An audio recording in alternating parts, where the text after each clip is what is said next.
Welcome to new TV Telugu. బంగాళాఖాతంలో ఏర్పడిన తీవ్ర అల్పపీడనం రానున్న 12 గంటల్లో వాయుగుండంగా బలపడనుందన్న వాతావరణ శాఖ హెచ్చరికలతో ఆంధ్రప్రదేశ్ ప్రభుత్వ యంత్రాంగం అప్రమత్తమైంది.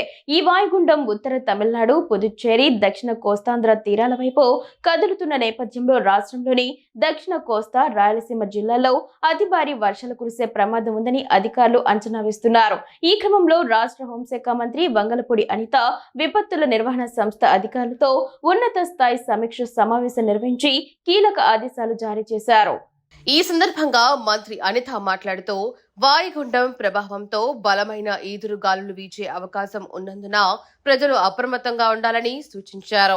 అత్యవసరమైతే తప్ప ఎవరూ ప్రయాణాలు చేయవద్దు. ప్రాణ నష్టం జరగకుండా చూడటమే ప్రభుత్వ ప్రధాన కర్తవ్యం అని ఆమె స్పష్టం చేశారు. సహాయక చర్యల కోసం జాతీయ రాష్ట్ర విపత్తు స్పందన దళాలు, పోలీసు, అగ్నిమాపక సిబ్బందిని సర్వసన్నద్ధంగా ఉండాలని ఆదేశించారు. రాష్ట్ర వ్యాప్తంగా అన్ని జిల్లాల్లో కంట్రోల్ రూమ్లకు 24 గంటలు పనిచేసేలా చూడాలని, ప్రజలకు ఎప్పటికప్పుడు వాతావరణ పరిస్థితులపై హెచ్చరిక సందేశాలు పంపాలని అధికారులకు మంత్రి దిశానిర్దేశం చేశారు. ప్రజలకు ఎలాంటి అసౌకర్యం కలగకుండా చర్యలు తీసుకోవాలని తెలియజేశారు. అత్యవసర సహాయం కోసం ప్రభుత్వం టోల్ ఫ్రీ నెంబర్లను అందుబాటులోకి తెచ్చిందని, ప్రజలు 112-1070 లేదా 1800-4250-101 నెంబర్లను సంప్రదించాలని హోంమంత్రి విజ్ఞప్తి చేశారు.